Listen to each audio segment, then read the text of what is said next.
तेषु वेदान्तवाणीभिः दुःखदैन्य विनाशनात् भक्ति श्रद्धा संगूढ़ा यान्ति जीवा পরাং স্থিতিম।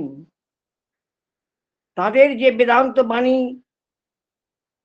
যা দুঃখ দৈন্য প্রবৃত্তির বিনাশ ঘটায় এবং সেখানে ভক্তি এবং শ্রদ্ধা এই দুটির দ্বারা জীবকুল যে পরম স্থিতি পাবে, আচার্য প্রবরং ধীরং সর্বশাস্ত্র বিচক্ষণম वाग्वैदग्ध्य विषादाय आशुतोषं नमाम्यहम।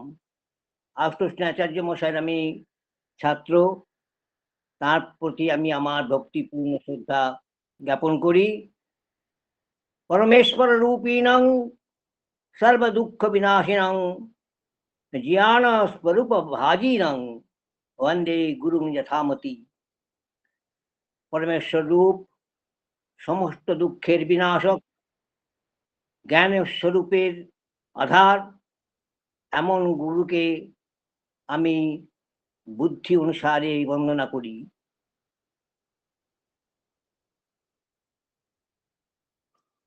আমাদের আলোচনার বিষয় হলো বেদান্ত। বেদান্ত নাম উপনিষদ প্রমাণং তদুপকারিণী শারীরক সূত্রাদীনি চ। একথা বেদান্ত সার গ্রন্থে পরমহংস পরিব্রাজক আচার্য শ্রী সদানন্দ যোগীন্দ্রের বক্তব্য। এর অর্থ হলো ব্রহ্মাত্ম সাক্ষাৎকারের কারণীভূত উপনিষদ এবং তার উপকারক ব্রহ্মসূত্র প্রভৃতিকে। ব্রহ্মসূত্র, গীতা, তার ভাষ্য, ভামতী প্রভৃতিকে বেদান্ত বলে। বেদান্ত সার গ্রন্থের অন্যতম প্রসিদ্ধ টিকাকার নৃসিংহ সরস্বতী সুবোধিনী নামক টিকায় বলেছেন, উপনিষদ প্রমাণম উপনিষদ উপনিষদ এব প্রমাণম উপনিষদ প্রমাণম ইতি ওয়া। অর্থাৎ উপনিষদগুলি কারণ ব্রহ্মাত্ম সাক্ষাৎকারী, অথবা উপনিষদ সমূহ যেখানে কারণ রূপে দেখা দেয়। বেদান্ত শব্দের উচ্চারণের সাথে সাথে বেদের অন্ত বা শেষ ভাগ এ অর্থ স্বাভাবিকভাবেই আসে। এই বেদ শব্দটি ভারতবর্ষের সভ্যতা ও সংস্কৃতির প্রাচীনতম লিখিত বিবরণকে বোঝায়। বেদ যে কেবল কতগুলি গ্রন্থের সমষ্টি তা নয়, কিন্তু একটি পূর্ণাঙ্গ সাহিত্য। মানব সভ্যতার অগ্রগতির ইতিহাসে এক সম্পূর্ণ যুগের সূচক। এই বৈদিক যুগ কেবল ভারতীয় সংস্কৃতির নয়, বিশ্ব সংস্কৃতির ক্ষেত্রেও একটি সুপ্রাচীন যুগ। এর থেকে উন্নততর প্রাচীন কোনো সাহিত্য নির্ভর সংস্কৃতি ছিল কিনা জানি না। যদি থেকেও থাকে, বৈদিক সংস্কৃতির উদার বিস্তৃতির মধ্যে তার অবলুপ্তি ঘটেছে, এতে কোনো সন্দেহের অবকাশ নেই। আমার আলোচ্যে ভারতীয় সংস্কৃতির প্রাচীনতম সাহিত্য উপাদান বেদের উপর গুরুত্ব দেবার কারণ কি, সে বিষয়ে প্রসঙ্গত আলোচনা করা যেতে পারে। বিশ্বে যে দেশের সাহিত্য সভ্যতা সংস্কৃতি যতখানি প্রতিষ্ঠিত, তার প্রচার বিস্তার ও খ্যাতি সেই পরিমাণে থাকে। এর নিঃসংশয়ে সাহিত্য সৃষ্টিতে যেমন সংস্কৃত ভাষা রয়েছে, তেমনি গ্রিক, লাতিন, জার্মান প্রভৃতি ভাষার অবদানও অনস্বীকার্য। ভাষা চর্চায় ভাষাতত্ত্বের বিচার বিশ্লেষণের আশ্রয় নেওয়া যেতে পারে। ভাষাতাত্ত্বিকদের দৃষ্টিতে পৃথিবীর ২৬টি ভাষা বংশের অনুসন্ধান মেলে। এই ভাষা বংশের মধ্যে যে প্রাচীনতম ভাষা রয়েছে, তাদের গুরুত্ব বিবেচনায় ৪টি প্রধান ভাষা বংশের মধ্যে অন্তর্ভুক্তি করা যেতে পারে। ভারত ইউরোপীয় অর্থাৎ ইন্দো ইউরোপিয়ান, সেমীয়, হামীয়, সেমিটিক, হেমিটিক, দ্রাবিড়িয়ান ও অস্ট্রিক। উক্ত ভাষাবংশের মধ্যে ভারত ইউরোপীয় ভাষাবংশের অন্তর্গত ভাষাগুলি সমগ্র পৃথিবীতে ব্যাপকভাবে প্রচলিত। সংস্কৃত, গ্রিক, ল্যাটিন, জার্মান প্রভৃতি ভাষা মূল ভাষা জননীর সন্তান। প্রাচীন আর্য ভারত ইউরোপীয় ভাষা বংশের অন্যতম প্রাচীন ভাষা। আর্য ভাষাভাষী জনগোষ্ঠীর ভারতে প্রবেশের আগে অনার্য ভাষাভাষী জাতিসমূহ ছিল।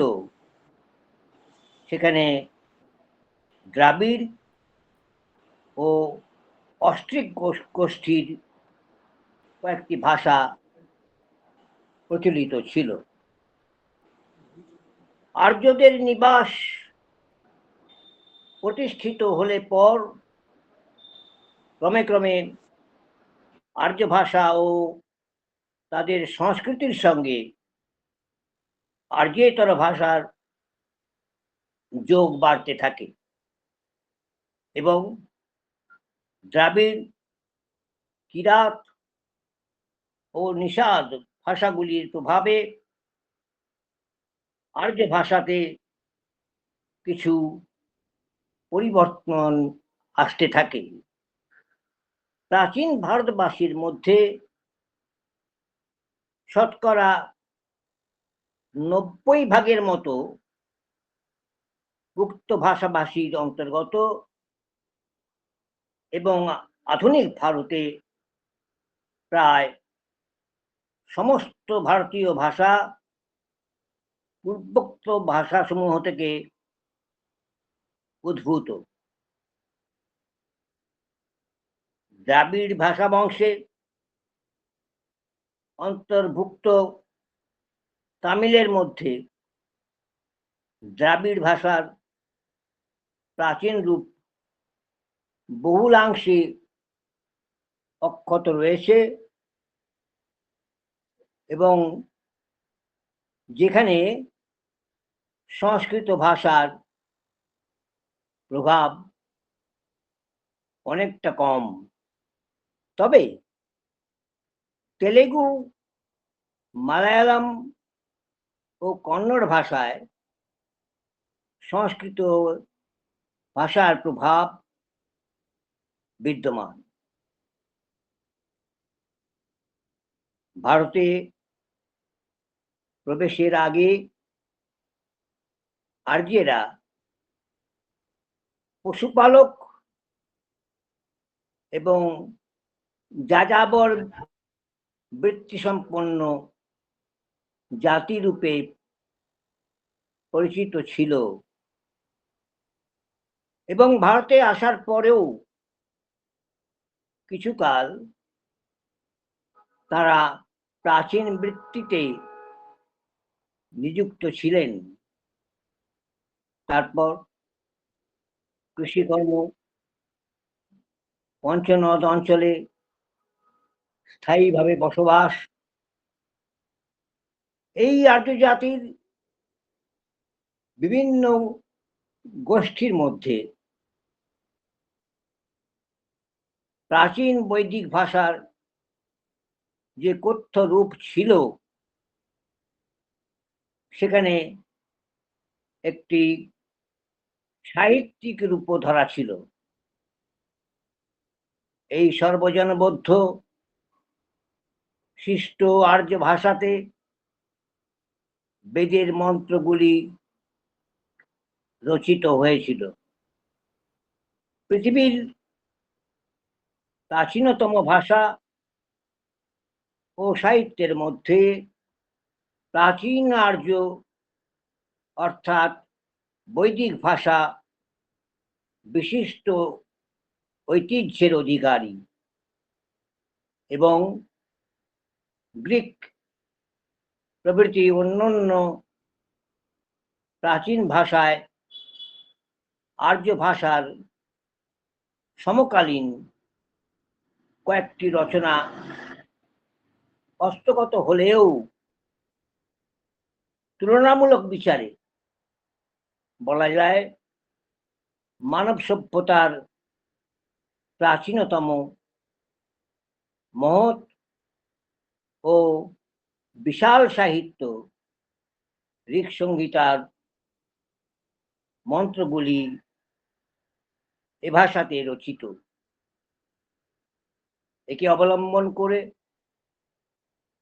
সংস্কৃতীয় ভারতীয় ভাষাসমূহের মধ্যে অতি প্রাচীনকালেই সর্বভারতীয় ভাষারূপে সংস্কৃত স্থান অধিকার করেছিল। প্রাচীন ধর্ম সাহিত্য ও জ্ঞান বিজ্ঞানের চিন্তা এ ভাষাতে নিবদ্ধ ছিল।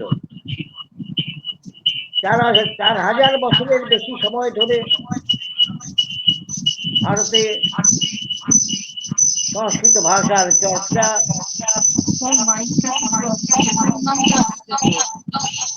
ও সুসংগত বিকাশ সাধিত হয়েছে। শুধু ভারতে নয়, বৃহত্তর ভারতীয় দ্বীপপুঞ্জে অর্থাৎ সিংহল, ব্রহ্মদেশ, শ্যাম, কম্বোজ, মালয়, সুমাত্রা, জাভা প্রভৃতি ও বহির্ভারতীয় চীন, জাপান প্রভৃতি দেশে ভারতীয় সংস্কৃতির প্রচারে সংস্কৃত ভাষার অবদান সর্বাপেক্ষা বেশি।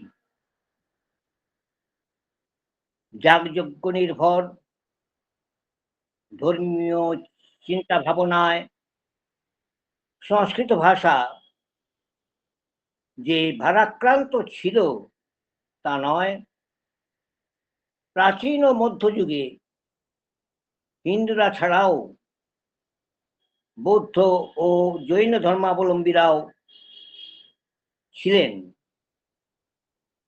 তাই প্রাচীন ভারতীয়রা উক্ত তিনটি ধর্মের মধ্যে যে কোনো একটির অন্তর্ভুক্ত ছিলেন। বৌদ্ধ ও জৈনরা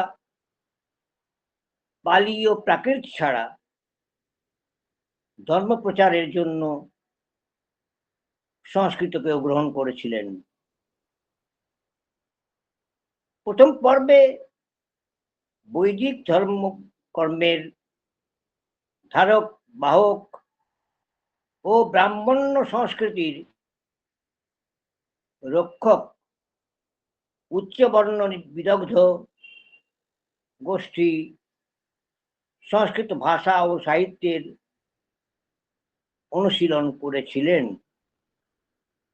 এবং পরবর্তী যুগে তাদের উত্তরাধিকারীরা রাজতন্ত্রের পৃষ্ঠপোষকতায় প্রাচীন সংস্কৃত ধারাকে অক্ষুণ্ণ রেখেছিলেন। এভাবে প্রাচীন ও অর্বাচীন স্তরে সংস্কৃত ভাষাকে ভাগ করতে পারি। প্রাচীন স্তরে বৈদিক ভাষায় তিনটি স্তরের বা উপভাষার সন্ধান মেলে। উদিচ্য অর্থাৎ উত্তর পশ্চিম দেশীয়, প্রাচ্য, পূর্বদেশীয় ও মধ্যদেশীয়। পাণিনির কালে কথ্য সংস্কৃতের রূপভেদ থাকলেও উদিচ্যকে অর্থাৎ উত্তর পশ্চিম দেশীয় সৃষ্ট ভাষা রূপে স্বীকৃত হয়েছে বলে তিনি স্বীকার করেন। আর্য ভাষার সংস্কার সাধনে লেখ্য সাধুরূপ নির্ধারণে সংস্কৃত ভাষার প্রচলন ঘটেছিল। অর্বাচীন বৈদিক মন্ত্র এবং ব্রাহ্মণ গ্রন্থগুলির ভাষাতে সংস্কৃতের জন্মলগ্ন পরিস্ফুট। প্রাচীন উপনিষদগুলিতে ঈশ, কেন, কঠ, প্রশ্ন, মুন্ডক, মান্ডুক্য, শ্বেতাশ্বতর প্রভৃতি অর্বাচীন বৈদিক ভাষার লক্ষণ যুক্ত হয়েছে এবং সূত্র সাহিত্যের ভাষায় সংস্কৃতের শৈশব অবস্থা লক্ষ্য করি।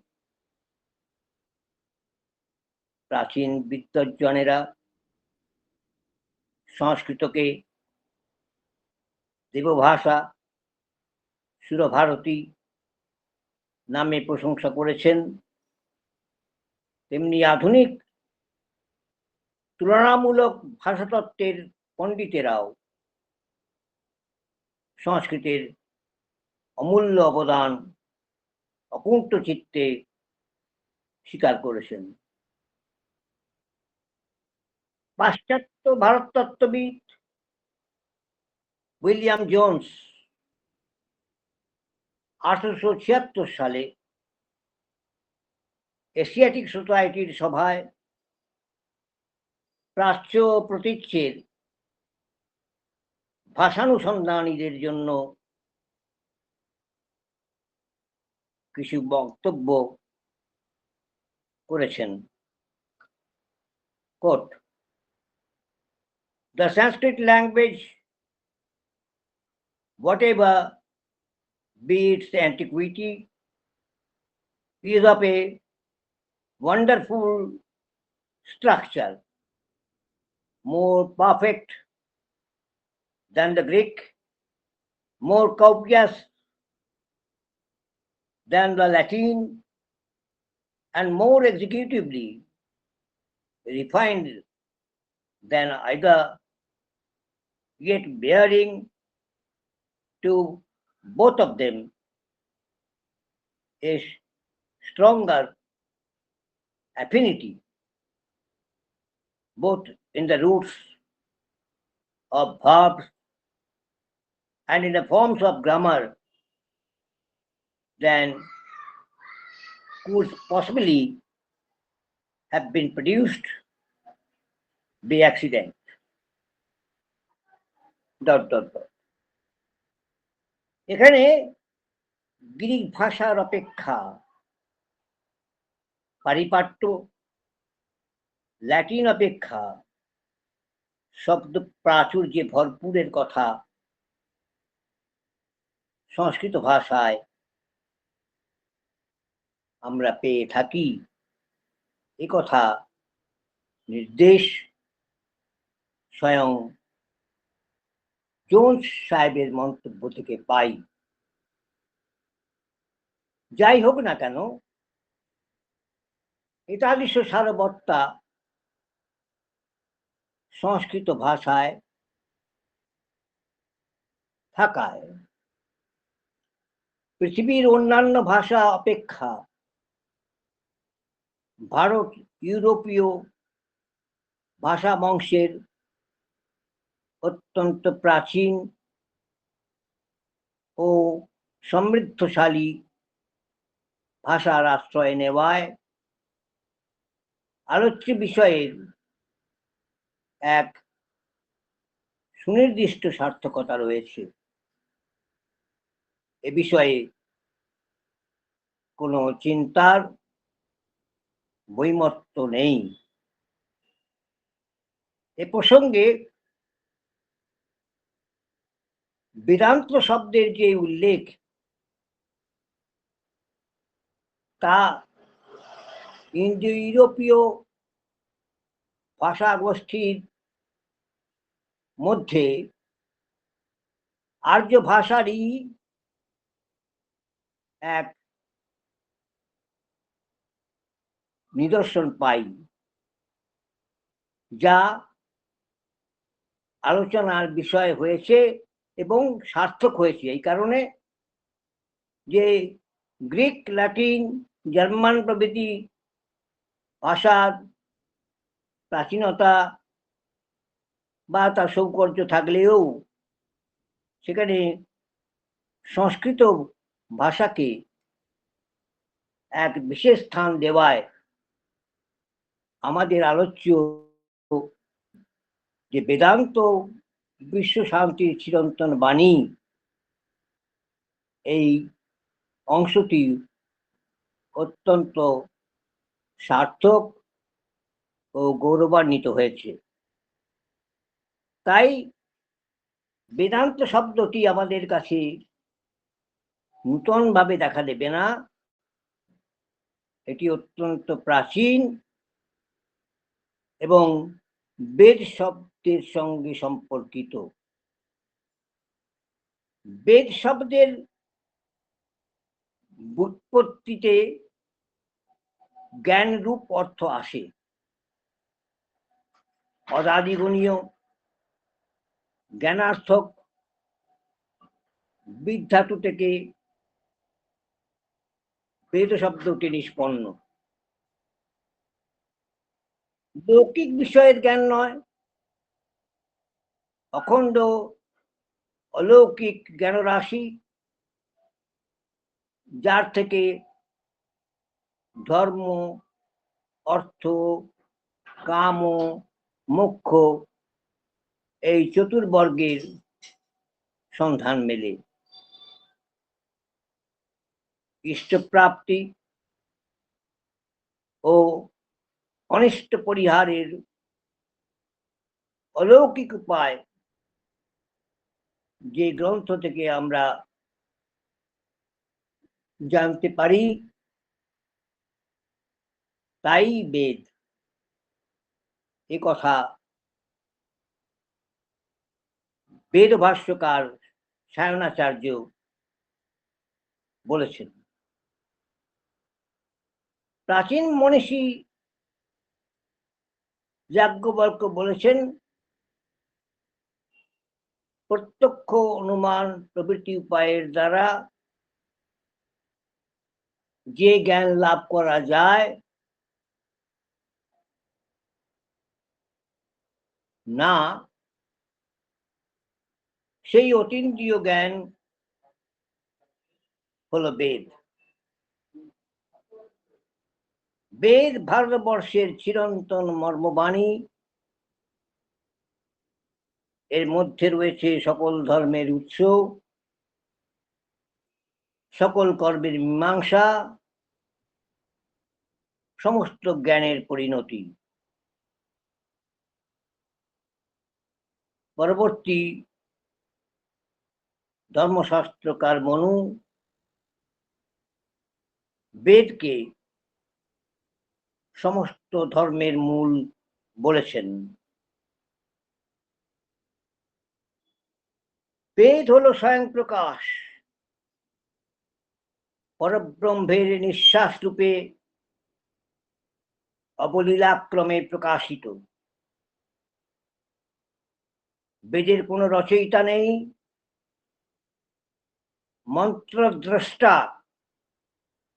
স্মরণ কর্তৃরূপে বিদ্যমান। এই বেদকে ত্রয়ী বলে অভিহিত করা হয়। আমরা কৌটিল্যের অর্থশাস্ত্রে সামর যজুর্বেদাস্ত্রয়ী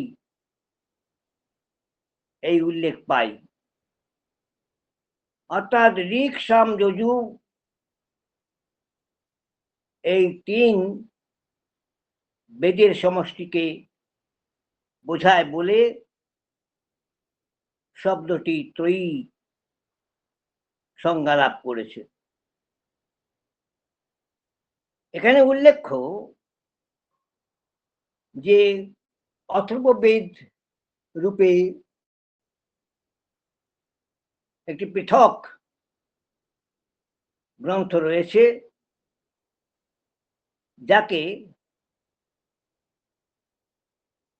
কোনো কোনো আচার্য মনে করেন যে এই বেদটি পরবর্তী পর্যায়ের সংযোজন। তাই ওই তিনটি বেদের মধ্যে একে অন্তর্ভুক্ত করা হয়নি। কিন্তু এইভাবে যদি ত্রয়ী শব্দের ব্যাখ্যা না করে যদি অপর একটি পন্থা নিই, যেখানে বৈদিক মন্ত্রের তিনটি রূপ যদি আমরা গ্রহণ করি, তাহলে ত্রয়ী শব্দের ব্যাখ্যার সঙ্গতি ঘটবে। এই তিনটি রূপ হলো পদ্য, গান ও গদ্য। পদ্যাত্মক মন্ত্র ঋক, গীতিরূপ মন্ত্র সাম, গদ্যাত্মক মন্ত্র যজু,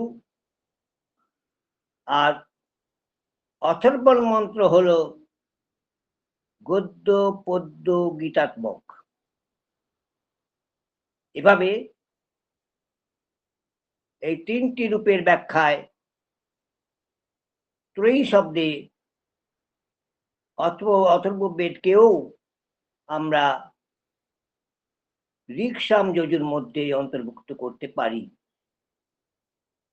উক্ত বেদের প্রাথমিকভাবে দুটি অংশকে আমরা পাই। মন্ত্র ব্রাহ্মণয়োর বেদ নামধেয়ম, এ কথা প্রাচীন ব্যাখ্যাকারেরা নির্দেশ করেছেন। সে অনুসারে মন্ত্র ও ব্রাহ্মণকে আমরা বেদ বলে থাকি। দেবতাদের আহ্বান, দেবতাদের উদ্দেশ্যে স্তুতি কীর্তন, অভীষ্ট বস্তুর জন্য প্রার্থনা মন্ত্রভাগে রয়েছে। দ্বিতীয় ভাগ ব্রাহ্মণাংশে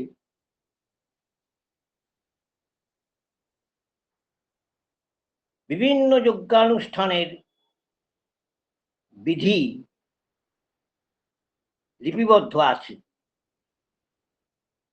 উত্তরবর্তী পর্যায়ে বেদের যে 4টি শ্রেণী রয়েছে তা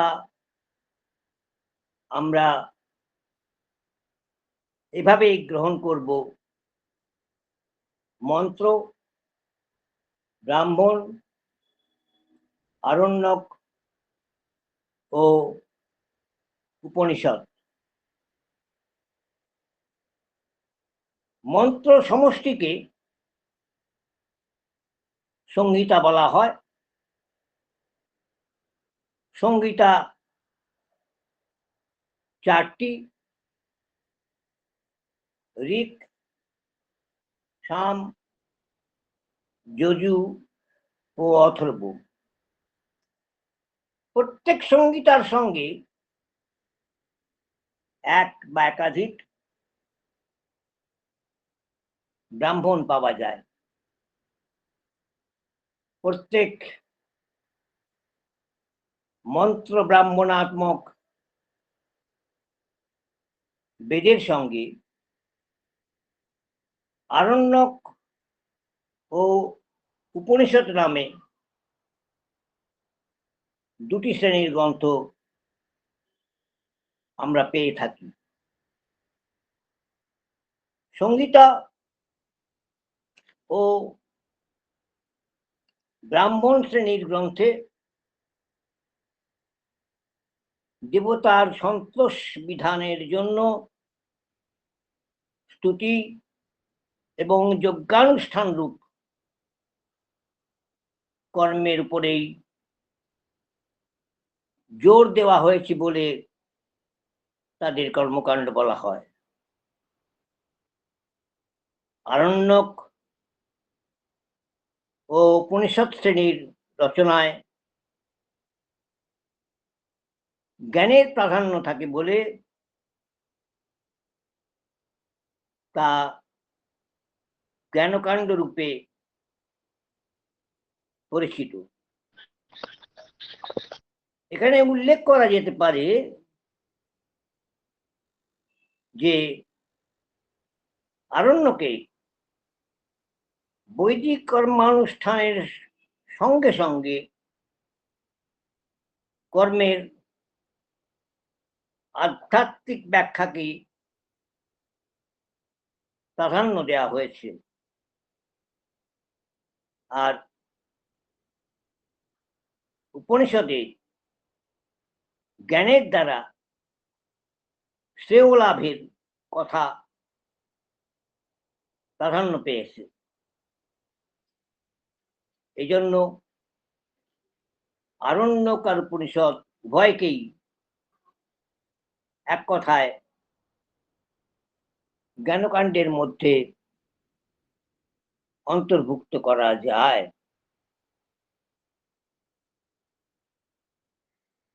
এছাড়া বৈদিক সাহিত্যে আরেক শ্রেণীর গ্রন্থ রয়েছে যারা বেদাঙ্গ রূপে পরিচিত।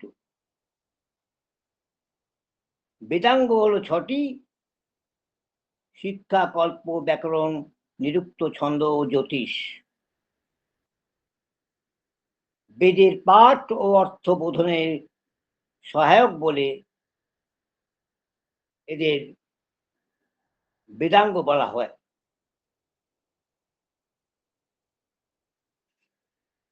যাই বক্তব্য থাকুক না কেন, এই বেদের যে উপনিষদ অংশটি রয়েছে সেখানে আমাদের বক্তব্য হবে যে এই উপনিষদকে, যাকে আমরা বেদান্ত বলে অভিহিত করেছি, সেখানে বিশ্ব শান্তির বাণী কিভাবে আসতে পারে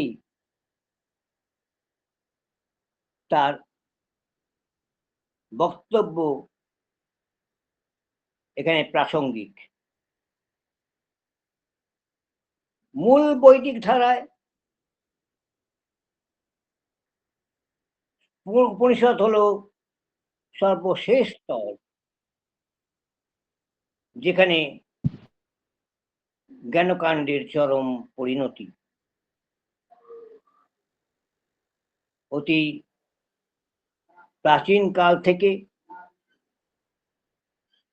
জিজ্ঞাসু মানব মন পরমতম শ্রেয় লাভের জন্য উপায় বার করতে প্রয়াসী। ঋক সংহিতায় স্তবতুতি সহযোগে দেবতাদের যদি আরাধনা করি, তাতে যে অভীষ্ট লাভ সম্ভব,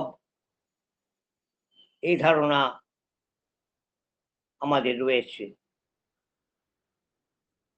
ব্রাহ্মণ সাহিত্যে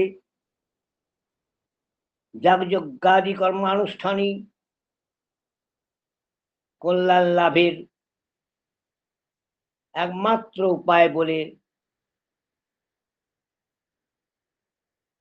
প্রচার করার চেষ্টা লক্ষ্য করি। কিন্তু ক্রমে ক্রমে মানুষের চিন্তাধারার পরিবর্তন হতে আরম্ভ হয় এবং বেদোক্ত পরিচ্ছিন্ন ফলপ্রদ কর্মের সার্থকতা সম্বন্ধে সন্দিহান হয়ে তাঁরা মননশীলতার দ্বারা বিশুদ্ধ জ্ঞানচর্চার মাধ্যমে শ্রেষ্ঠ উপলব্ধির সাধনায় ব্রতী হন। তাঁদের এই জ্ঞান সাধনার ফলশ্রুতি উপনিষদে বিধৃত হয়ে আছে। উপনিষদের এ কর্ম অতিরিক্ত জ্ঞান সাধনা বৈদিক সাহিত্যে তাকে একটি স্বতন্ত্র স্থান দিয়েছে। এই কারণে অনেকে মনে করেন যে উপনিষদ অংশ যেন সংহিতা ব্রাহ্মণ ব্যতিরিক্ত এক নতুন অধ্যায়, এবং সংহিতা ব্রাহ্মণের তুলনায় এই অংশ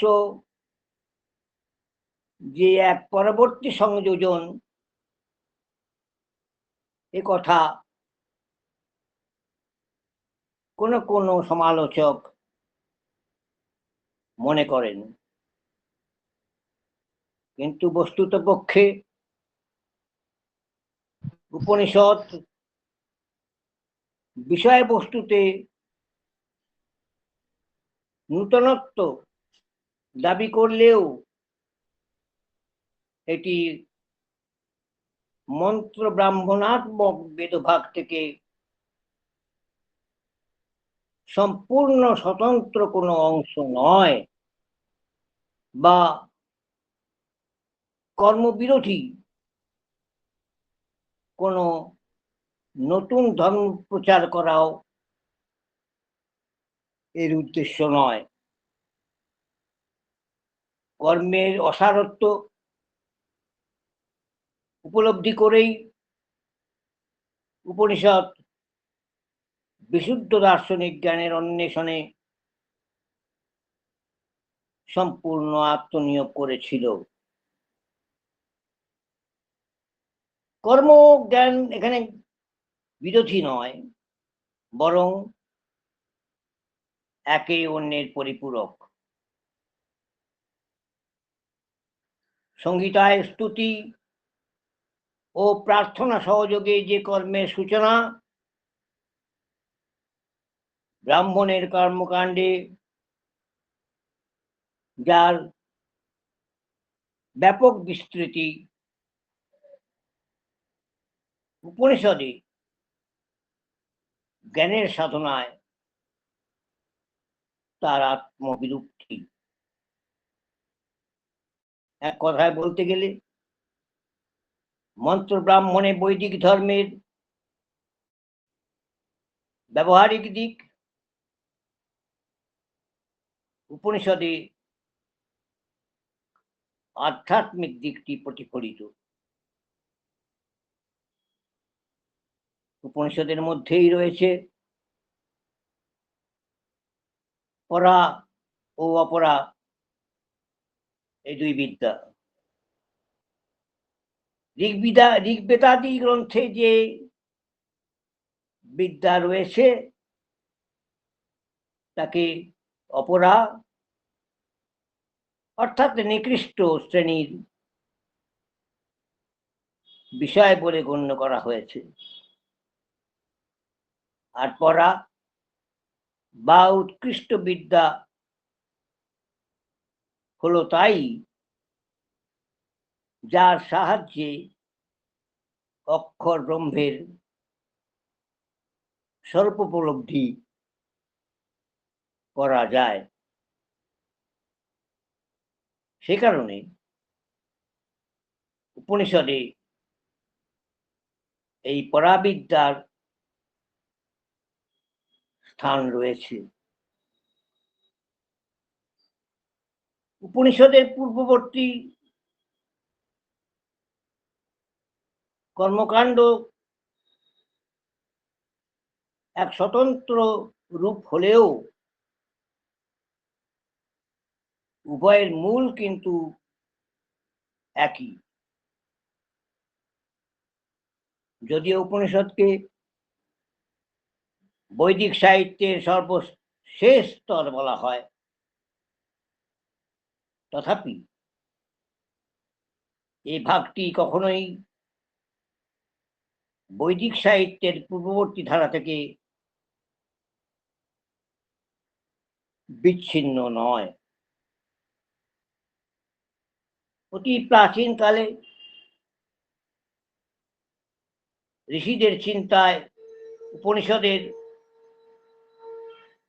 দার্শনিক তত্ত্বগুলি অঙ্কুরিত হয়েছিল।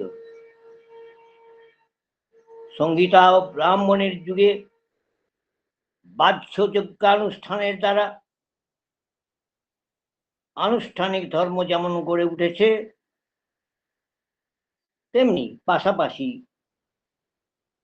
ঋষিদের জিজ্ঞাসু মনোভাব অনেক দার্শনিক চিন্তার জন্ম দিয়েছে। ঋগ্বেদের দশম মণ্ডলে অনেকগুলি সূক্ত আছে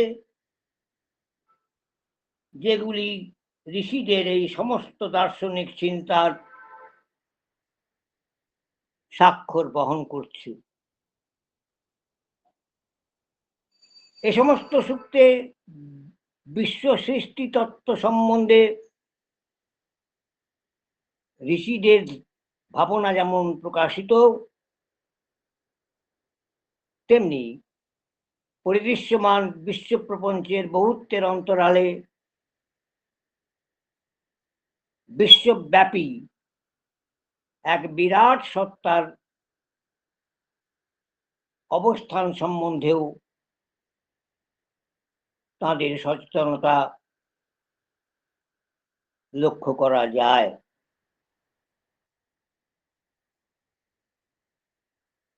এ প্রসঙ্গে বেদান্তের চিন্তা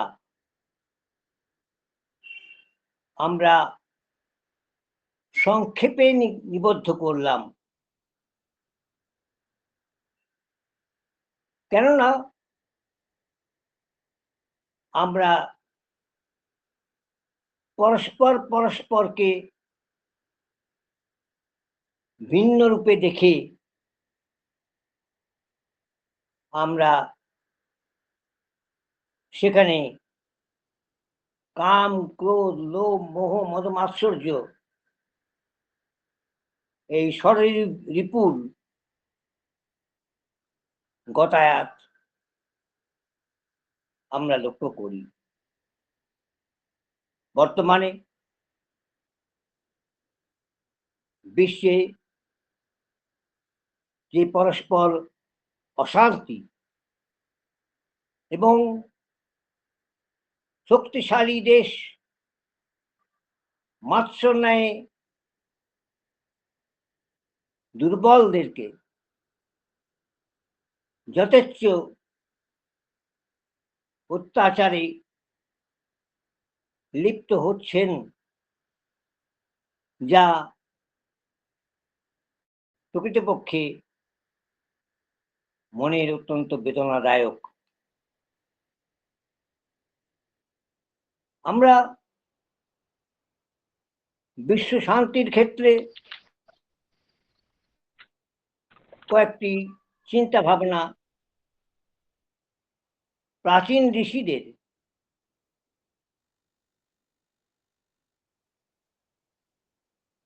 চিন্তায় অত্যন্ত প্রকট। তারা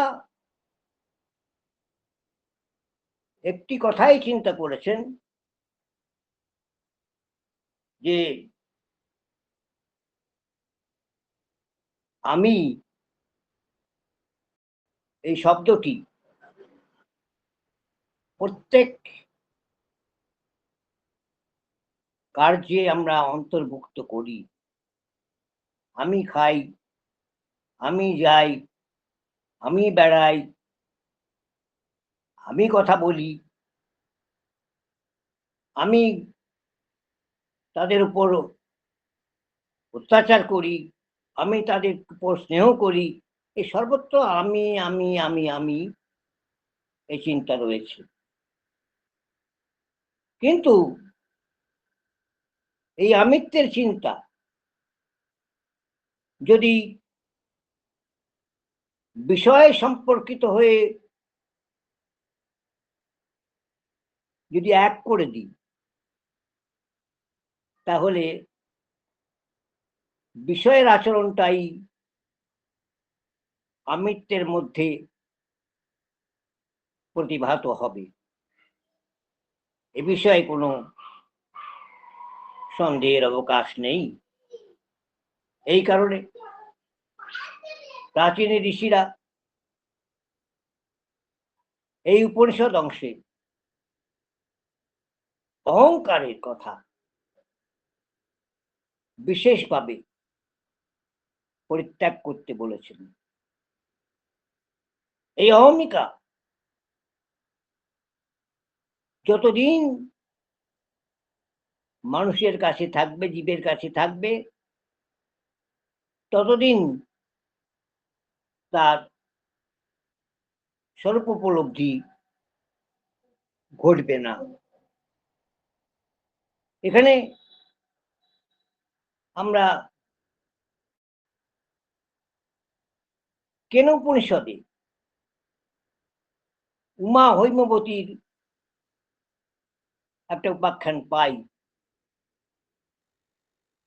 যেখানে দেবতারা অসুরদের সঙ্গে যুদ্ধে অত্যন্ত জয়লাভ করে আনন্দ প্রকাশ করছিলেন। তারা বলছেন যে জয় তাদের জয়, এই জয়ের পেছনে অন্য কারো ভূমিকা নেই। এ কথা তারা বলে আনন্দ প্রকাশ করছিল। সেই জন্য কেনোপনিষদ একটি কাহিনীর অবতারণা করেছেন। সেখানে আমরা যে শক্তির প্রকাশ দেখি, সেই শক্তির উৎসটা কি, এ বিষয়ে আমাদের জিজ্ঞাসা থাকে। সেখানে উপনিষদকার বলছেন সেই শক্তির উৎস হলো ব্রহ্ম। বৃহত্বাৎ লিঙ্গনত্বাচ্চ ব্রহ্মেতি গীয়তে। বৃহৎ এবং তার বৃহত্ত যে শক্তি, এই দুই রয়েছে বলেই শব্দটি ব্রহ্ম শব্দে পরিণত। জগতে যত কিছু শক্তি আছে, ব্রহ্মই সেই সবের উৎস। সেই অর্থটিকে প্রকাশ করে তোলার জন্য এক উমা হৈমবতীর কাহিনী কেনোপনিষদে উল্লিখিত দেখি। একবার দেবতা ও অসুরদের মধ্যে প্রবল যুদ্ধ বাধে।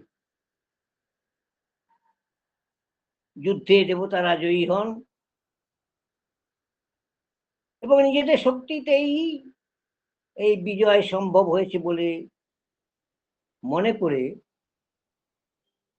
খুব গর্ববোধ করতে থাকেন। বস্তুত ব্রহ্মের জন্যই এই জয় সম্ভব হয়েছিল, কিন্তু দেবতারা সে কথা জানতেন না। ব্রহ্ম তাই দেবতাদের দর্পচূর্ণ করতে মনস্থ করলেন, কিন্তু দেবতারা বিজয়োল্লাসে মত্ত। তারা পরস্পরকে অভিনন্দন জানাচ্ছেন যে আমাদের শক্তিমত্তায় আজ এই জয় সম্ভব হয়েছে। ঠিক তখনই তাদের সামনে এক অদ্ভুত মূর্তির আবির্ভাব ঘটে। তিনি যে কে তা দেবতারা বুঝতে পারলেন না। তাই প্রথমে তারা অগ্নিকে ওই মূর্তির কাছে গিয়ে তার পরিচয় জেনে আসতে বললেন। অগ্নি তিনি সমস্ত বিষয়কে ভস্মীভূত করে দিতে পারেন, এরকম শক্তিমত্তা তার আছে। এতাদৃশ শক্তিমান অগ্নি সে মূর্তির কাছে উপস্থিত।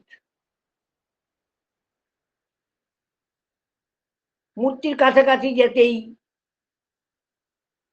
সেই মূর্তি জিজ্ঞেস করলেন, আপনি কে? অগ্নি বললেন, আমি অগ্নি। মূর্তিটি আবার প্রশ্ন করলেন, আপনি কি করতে পারেন? অগ্নি বললেন, আমি সবকিছু পুড়িয়ে ফেলতে পারি। অগ্নির এই কথা শোনা মাত্র সেই মূর্তি একটি তৃণখণ্ড অগ্নির সামনে রেখে বললেন, এটিকে পোড়ান দেখি। অগ্নি নিজ অহংকারে মত্ত এবং সে জানে যে এই একটি তৃণখণ্ডকে অনায়াসেই আমি দগ্ধ করতে পারবো, তাই এ বিষয়ে অসন্দিহান তিনি। তা অগ্নি বললেন, আমি সবকিছু পুড়িয়ে ফেলতে পারি। অগ্নির কথা শোনা মাত্র সে মূর্তি একটি তৃণখণ্ড তার সামনে রেখে বললেন, এটি পোড়ান, দগ্ধ করুন। অগ্নি যিনি দহন করার ক্ষেত্রে পারদর্শী, তিনি বারংবার চেষ্টা করেও সেই তৃণখণ্ডটিকে পোড়াতে পারলেন না। লজ্জিত হয়ে দেবতাদের কাছে ফিরে গিয়ে বললেন, আমি ওর পরিচয় জানতে চেষ্টা করলাম কিন্তু কিছুই জানতে পারলাম না। এরপর দেবতারা পবনদেবকে পাঠালেন, পবনদেব মানে বায়ুকে পাঠালেন। তিনি কাছে যেতেই মূর্তিটি প্রশ্ন করলেন, আপনি কে? বায়ু উত্তর দিলেন, আমি বায়ু। মূর্তিটি আবার প্রশ্ন করলেন, আপনি কি করতে পারেন? বায়ু বললেন, আমি সব কিছু উড়িয়ে দিতে পারি। মূর্তিটি তখন সেই একই তৃণখণ্ড বায়ুর সামনে রেখে বললেন, বেশ তো, এই তৃণখণ্ডটিকে উড়িয়ে দিন দেখি। বারবার চেষ্টা করেও বায়ু তৃণখণ্ডটিকে এক চুল নড়াতে পারলেন না। তখন লজ্জিত হয়ে বায়ুও ফিরে গেলেন।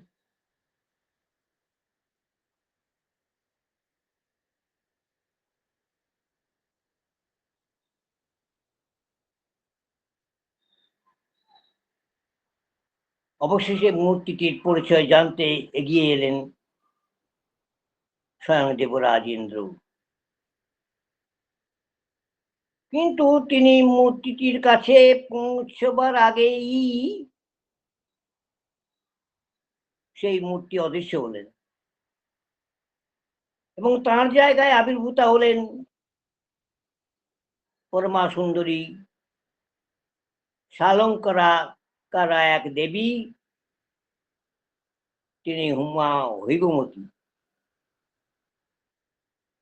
ইন্দ্র তাকে অদ্ভুত মূর্তিটির পরিচয় জিজ্ঞাসা করায় উমায় বললেন, উনি ব্রহ্ম। উমা আরো বললেন, ব্রহ্মের জন্যই দেবতারা যুদ্ধে বিজয়ী হয়েছেন। তখন ইন্দ্র বুঝতে পারলেন যে দেবতাদের নিজেদের কোনো শক্তি নেই, ব্রহ্মার শক্তিতেই তারা শক্তিমান। দেব দেবী এখানে যেখানে যত কিছু শক্তি আছে সকলের একটাই উৎস, তিনি ব্রহ্ম। এখানে একটি বিষয় স্পষ্ট যে এই তিন দেবতা অগ্নি, বায়ু ও ইন্দ্র, এরা অন্যান্য দেবতাদের অপেক্ষা অত্যন্ত প্রশংসিত নিজ নিজ শক্তি প্রদর্শনে। সে কারণে এই তিন দেবতার কথা এখানে চিহ্নিত হয়েছে। প্রত্যেকেরই প্রত্যেকেরই চিন্তায় অহংকার পরিস্ফুট। অগ্নির কথায় যেমন অহংকার রয়েছে, বায়ুর কথাও তেমনই অহংকার রয়েছে। আর দেবরাজ ইন্দ্রের তো কথাই নেই, কিন্তু দেবরাজ ইন্দ্রের কাছে সেই যক্ষের স্বরূপ ধরা পড়ল, তাও উমা হৈমবতীর মাধ্যমে। এখানে একটি বিষয় অত্যন্ত পরিস্ফুট, যে তুমি গর্ব করো না, গর্ব করলে তুমি নিজ পথ বা নিজ মার্গ থেকে ভ্রষ্ট হবে। এই ভ্রষ্ট হওয়ার ফলে অজ্ঞানের রাজ্যে প্রবেশ করে তোমরা নিজেদের সত্তাকে উপলব্ধি করতে পারছো না, বা পারবে না, বা পারা সম্ভব নয়। যখন এই অহমিকা যা বিষয়কে অপেক্ষা করে, বিষয়ের প্রাপ্তিতে আমরা পুলকিত হই, আর বিষয় হারালে আমরা দুঃখ পাই। এই বিষয় হারানো বা গ্রহণ করা কি ত্যাগ করা, এ বিষয়ে আমরা কিছুটা বিমূঢ়। এই কারণে সেই বিষয়ের সঙ্গে আমরা একাত্মতা অনুভব করি, যেখানে বিষয়গুলি কোনোভাবেই স্থির সত্তা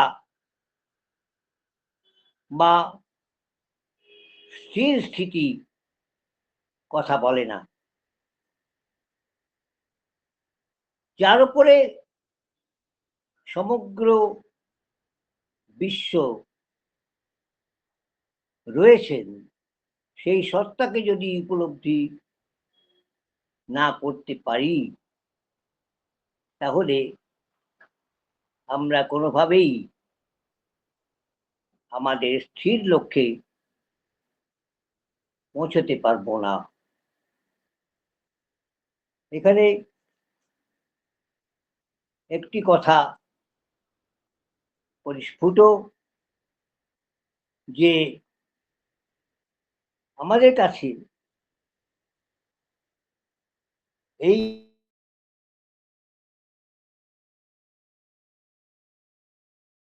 যে আমরা যদি সেই বিশাল সত্তাকে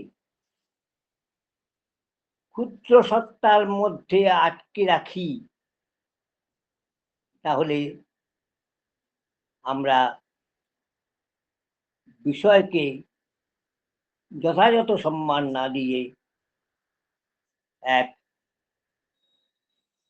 অন্য সংস্থায় তাকে আমরা লিপিবদ্ধ করে দেব, যেখানে দুঃখের সম্ভাবনাই রয়েছে, সুখের সম্ভাবনার কথা বাতুলতা মাত্র।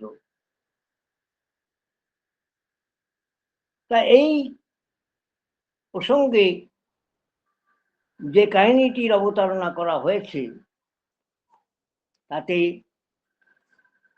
একটি বিষয় অত্যন্ত পরিস্ফুট যে অহংকার কি আমাদের পতনের মূল। শ্রীমদ্ ভগবদ গীতায় 2য় অধ্যায় সাংখ্য যোগ এই প্রসঙ্গে আমরা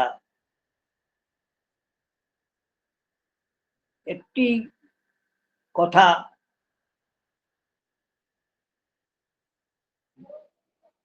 বলা হয়েছে যে স্থিতপ্রজ্ঞ কে হতে পারেন। এই প্রসঙ্গে বলা হয়েছে যে ধ্যায়ত বিষয়ান পুংস সঙ্গস্তেষু উপজায়তে সাক্ষাৎ সঞ্জায়তে কামঃ কামাৎ ক্রোধো বিজায়তে। বক্তব্য হলো, বিষয় চিন্তা করতে করতে মানুষের ওই বিষয়ে আসক্তি জন্মায়। আসক্তি হতে কামনা উৎপন্ন হয় এবং কামনায় বাধা পড়লে ক্রোধের জন্ম হয়। তারপরে বলছেন ক্রোধাৎ বহতি সম্মোহ সম্মোহাৎ স্মৃতিবিভ্রম স্মৃতিভ্রংশাৎ বুদ্ধিনাশো বুদ্ধিনাশাৎ প্রণশ্যতি। ক্রোধ থেকেই মূঢ়ভাবের সঞ্চার, মূঢ়ভাব থেকে স্মৃতিভ্রংশ, স্মৃতিভ্রংশে বুদ্ধিনাশ,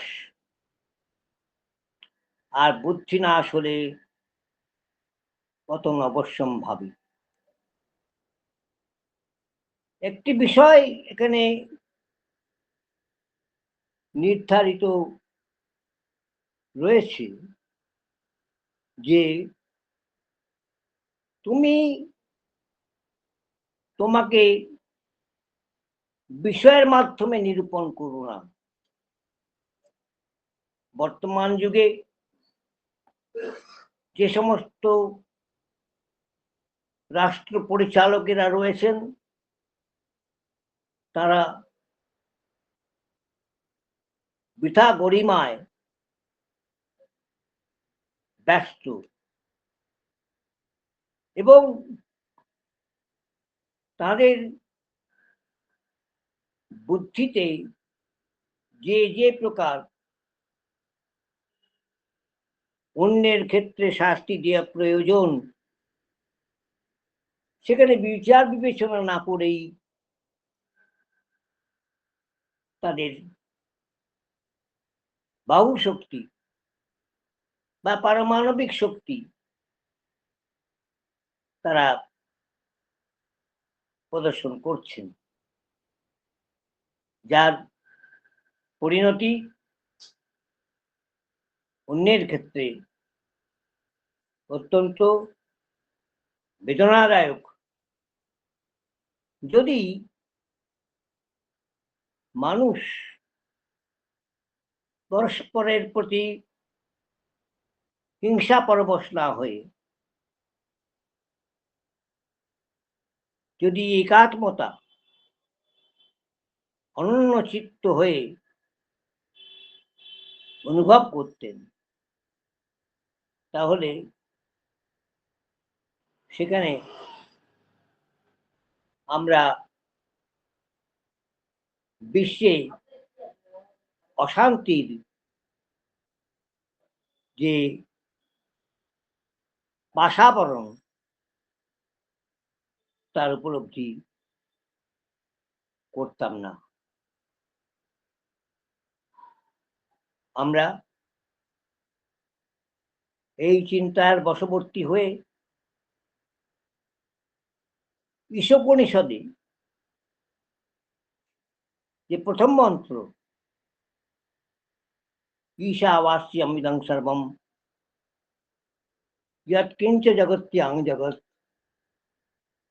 तेन त्यक्तेन भुञ्जीथा मा गृह कस्यचित् धनम। অর্থাৎ ব্রহ্মকে অনন্ত বলা হয়েছে, আর দৃশ্যমান জগৎ সেও অনন্ত। কিন্তু এই যে দৃশ্যমান জগৎ, তার অনন্ত হওয়ার পেছনে সেই অদ্বিতীয় ব্রহ্মের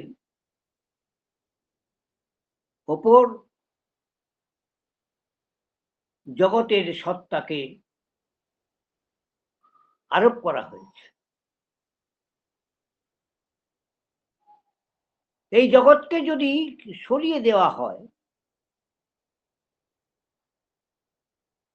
তাহলে সেই ব্রহ্ম অনন্ত থাকবেন এ বিষয়ে কোনো সন্দেহের অবকাশ নেই।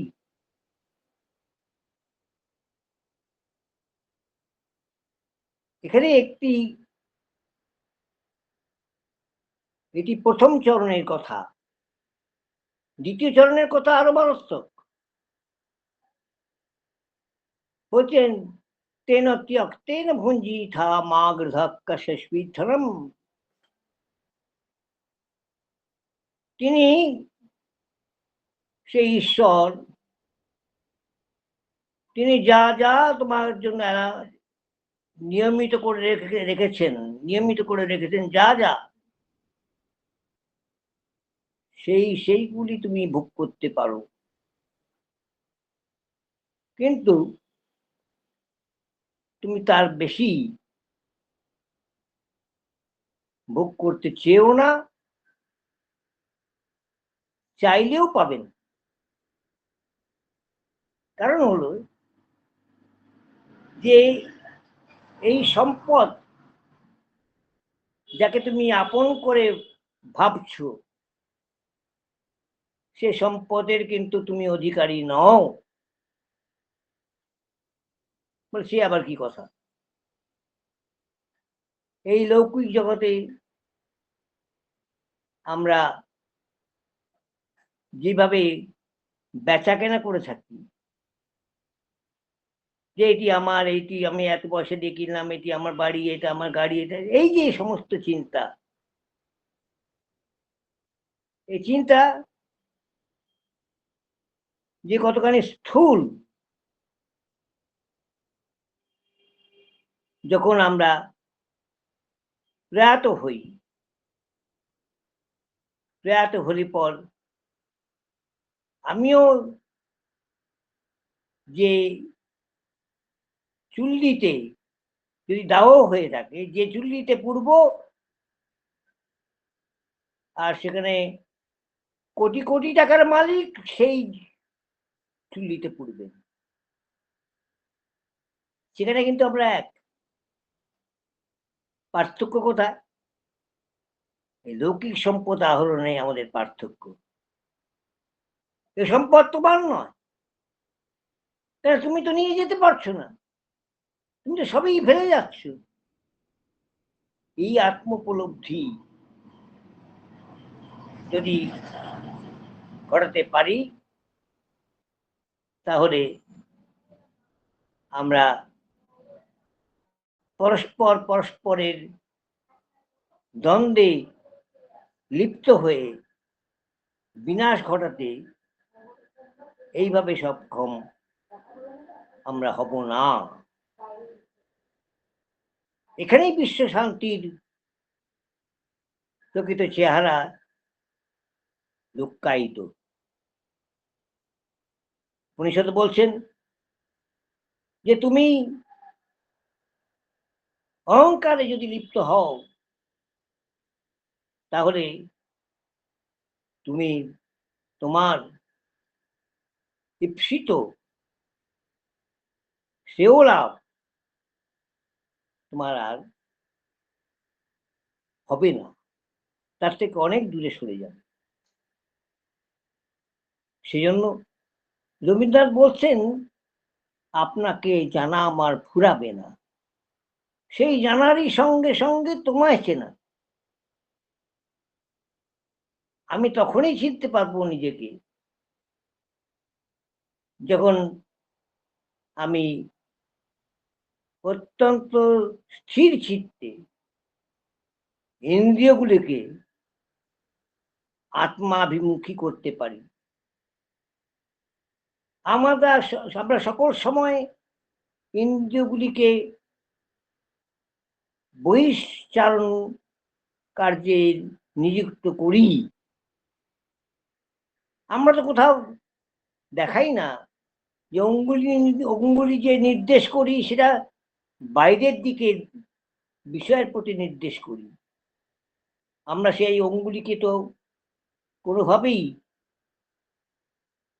আত্মাভিমুখিত করি না, যে এটা তোমার দোষ, এটা তোমার দোষ, এটা তোমার দোষ, এটা তো দেখি না। আমরা বরং আমাদের অঙ্গুলিটা, এই চতুর্থাঙ্গুলিটা, এই তর্জনীটা বাইরের দিকে আমরা দেখাই যে তোমার দোষ কত, তোমার দোষ কত, তোমার দোষ কত। আরে তুমি নিজে দেখো যে তুমি কোথায় রয়েছে। এই জন্য উপনিষদকারীরা বারবার অহংকারের একটা অশোভন দিক দেখিয়েছেন। আমরা একটু যদি ছান্দোগ্য উপনিষদের দিকে একটু দৃষ্টি দিই, সেখানে আমরা দেখব যে আরুণী শ্বেতকেতুর একটা উপাখ্যান রয়েছে। এবং আশ্চর্যের বিষয় যে এই উপনিষদকারীরা নানা কাহিনীর মাধ্যমে ছত্রে ছত্রে আমাদের বুঝিয়ে দিচ্ছেন যে কোনটি গ্রহণযোগ্য, কোনটি গ্রহণযোগ্য নয়। সেখানে বলা হয়েছে যে শ্বেতকেতু আরুণীর পুত্র ছিলেন এবং এটি আরুণী নিজে ব্রাহ্মণ, তার পুত্র ব্রাহ্মণ, এবং ব্রাহ্মণের তো অন্যত্র গিয়ে পড়াশুনো করার তো কথা নয়, সে তো তার পিতৃদেবের কাছ থেকে সে বিষয় গ্রহণ করতে পারবে। তা তথাপি আরুণী তার পুত্রকে তার ব্রহ্মচর্য দশা পালন করবার জন্য তিনি গুরুগৃহে পাঠাবেন, এটা মনস্থ করেছেন। কিন্তু শ্বেতকেতু একটু একটু বিরূপ বিরূপ ছিল যে পড়াশোনা করবে না, পড়বে না, করবে না, করবে না, কিন্তু তার বাবা পাঠালেন। এবং তাকে চিন্তা করেছিলেন যে বাবা তুমি ব্রহ্মবন্ধু হয়ে থেকো না, তুমি ব্রাহ্মণের ছেলে, তুমি ব্রাহ্মণ সদৃশ আচরণ করবে না, তুমি ব্রাহ্মণ আচরণ তো করবে। এখন কথাটি হচ্ছে, যাক শ্বেতকেতু তো গেলেন, তিনি 12 বছর বয়সে গিয়ে আরো 12 বছর অধ্যয়ন করলেন গুরুগৃহে থেকে। এখানে খেয়াল থাকে যেন এই গুরুগৃহ ছিল অরণ্যের মধ্যে, একটা লোকালয়ের বাইরে। এখানে কোনো শ্রেণী প্রথা নেই যে তুমি উচ্চ বর্ণের বা তুমি তুমি এত এত অর্থের অধিকারী, এত সম্পদের অধিকারী, তুমি হয়তো তোমার প্রতি একটু বিশেষ সুযোগ দেবো, এইরকম পথ ছিল না। তা সেখানে তিনি 24 বছর বয়সে তিনি স্নাতক হন। স্নাতক, যেটাকে আমরা এখন বলি যে বিএ পাস করা, তা তিনি স্নাতক হন। তা বুঝতেই পারছি যে স্নাতক হয়েছে, সব জিনিস টাটকা টাটকা মনে আছে, দাগ দাগ দাগ দাগ করে বলছে, মানে তার একটা অহংকার এসে গেছে যে আমি কত শিক্ষিত, আমি কত শিক্ষিত। আরে আমরা বলি শিক্ষা তো হয়েছে বটে, দীক্ষা তো হয়নি তোমার। ওই জন্য তো এখন বলা, এখন আগে বলতো তো তো শিক্ষে দীক্ষে হয়েছে। শিক্ষা হয় বটে, দীক্ষা নাই। দীক্ষা না থাকলে পর শিক্ষা গোলমেলে হয়ে যায়।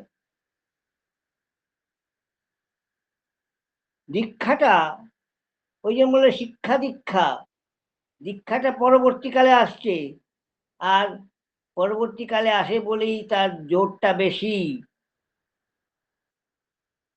শিক্ষা তখনই সম্পূর্ণ হবে যখন তুমি পারম পর্যায়ে তুমি দীক্ষিত হয়েছো। তা যাই হোক, সেই 24 বছরে এসে যে ব্যক্তিটি এসেছেন, তিনি বললেন দীক্ষিত শিক্ষিত শিক্ষিত শ্বেতকেতু। তার মধ্যে একটা অহংকার, তার মধ্যে একটা উদ্ধত ভাব, তার মধ্যে একটা অবিনয়ী ভাব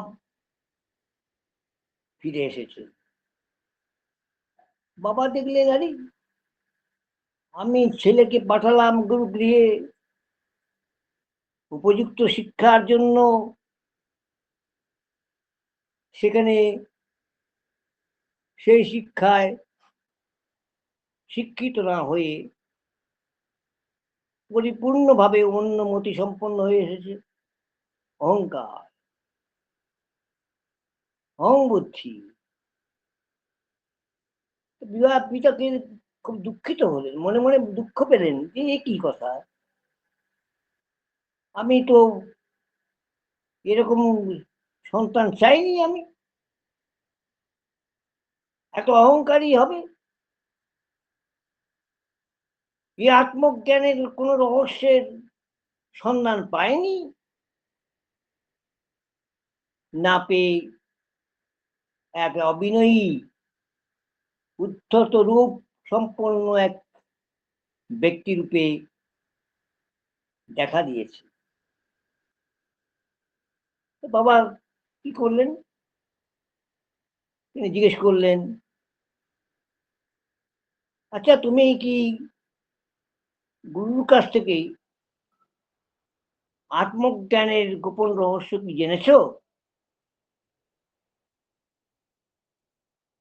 সে বলল, শুনছে, সে শুনছে মন দিয়ে।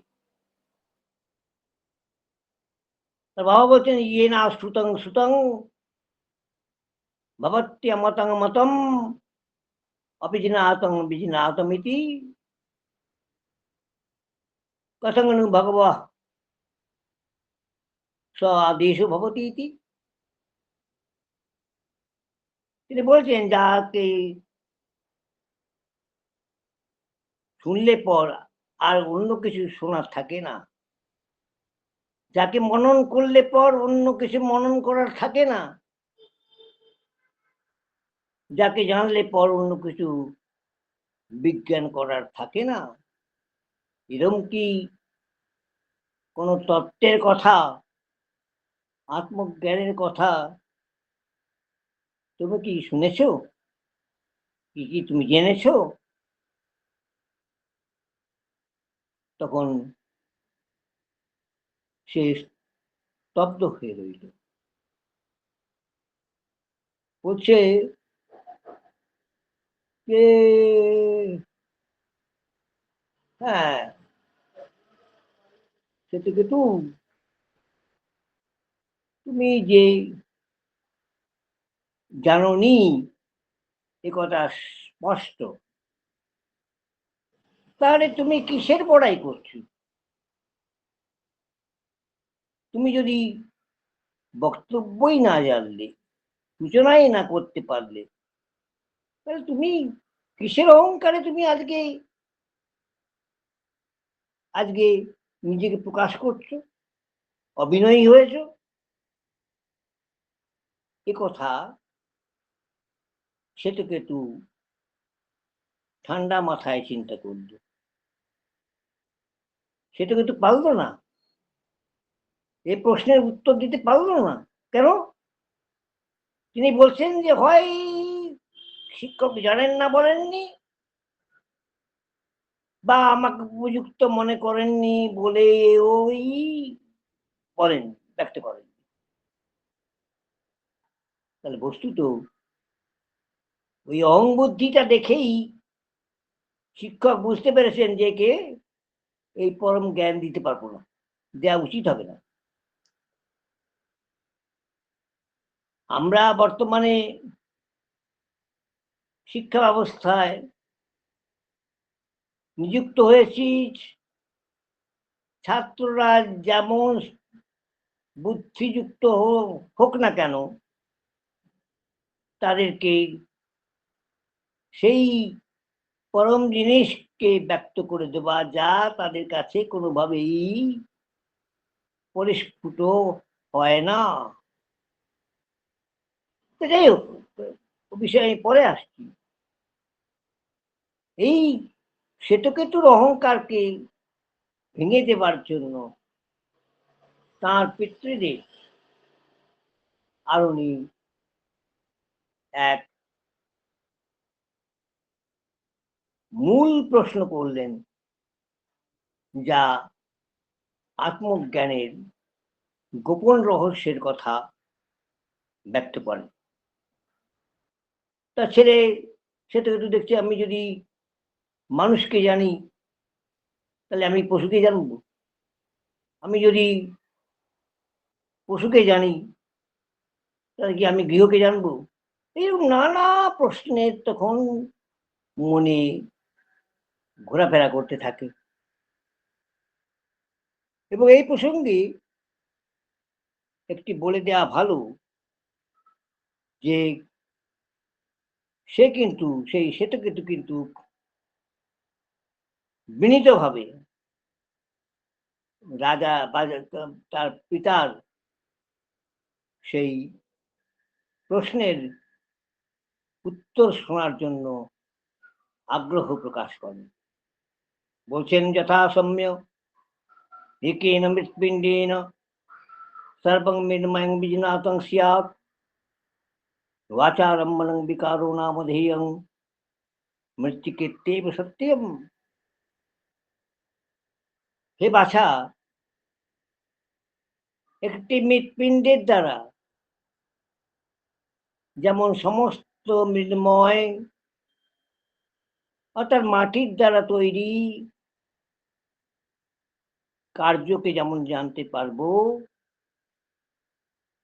অর্থাৎ মাটির দ্বারা তৈরি কার্যটাও যে মাটির, সেই জ্ঞান থাকবে, সেই জ্ঞান হবে। এই মাটির দ্বারা তৈরি যে ঘট, তা মৃত্তিকা ভিন্ন তো আর কিছু নয়, মৃত্তিকারই একটি সংস্থান বিশেষ। তাকে যদি মৃত্তিকার থেকে ভিন্ন বলে স্বীকার করি বা মানি বা গ্রহণ করি, তা কিন্তু যথার্থ হবে না। এ কথা আরুণি শ্বেতকেতুকে জানিয়ে দিলেন। আবার তিনি শুধু তাই নয়, যথাসম্য একেন লোহমণিনা সর্বং লোহময়ং বিলীনাতং স্যাৎ वाचारम्भं विकारो नाम ध्येयं मृत्तिकेत् लोहमय लोहमणिरित्येव लोहमयैति इत्येव সত্যম।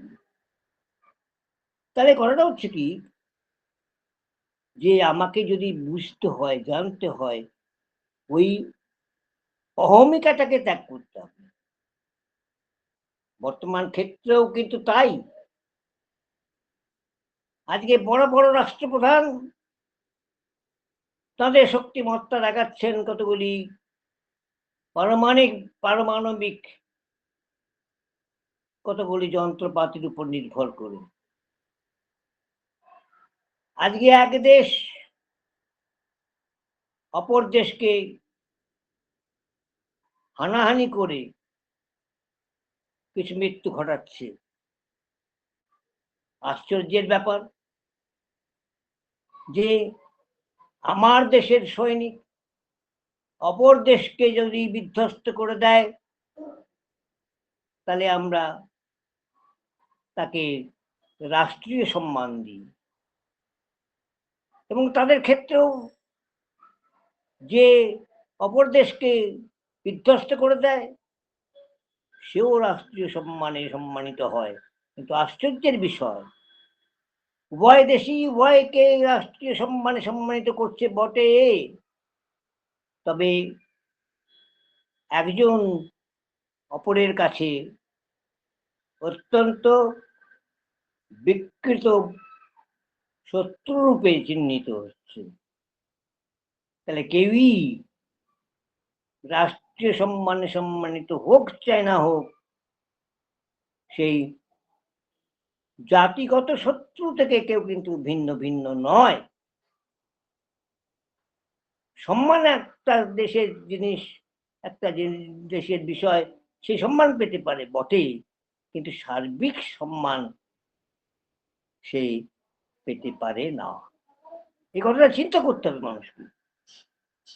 আজকে যদি আমরা সেই বিষয়ে চিন্তা না করে কিছুটা বিকৃত চিন্তা করে যদি আমরা নিজেদেরকে প্রকাশ করি বা দেখাই, তাহলে তা কখনোই আমাদের কাছে সম্যক রূপে প্রকাশ পেতে পারে না। ছান্দোক্য উপনিষদের ২য় খণ্ডে বলছেন যে সदैव সম্মোহিতমগ্র আসীদেকমেবা দ্বিতীয়ম তদ একৈব এক আহু অসদেব ইদমগ্র আসীৎ একমেবা দ্বিতীয়ম তস্মাৎ অসতঃ সজ্জায়তে ইতি। তাহলে যে হে বাছা, সদেব সম্মোহিতমগ্র আসীৎ, এক এবং অদ্বিতীয় সব মূলেই রয়েছেন, এ কথা যদি আমরা চিন্তার মধ্যে আনতে পারি, সে বিষয়ে আমাদের বিকৃত হওয়ার, বুদ্ধি বিকৃত হওয়ার কিছু নাই। এখানে সেই চিন্তা বসে যদি আমরা রাষ্ট্রীয় নায়কদেরকে সমীক্ষা করতে বলি, তাহলে আজ এই যুদ্ধের যে হুঙ্কার, যুদ্ধের যে পাশবিক দিক, তা নিরস্ত হবেই। এখানে আমরা শ্বেতাশ্বতর উপনিষদ বলে একটি উপনিষদ আছে, যেখানে আমরা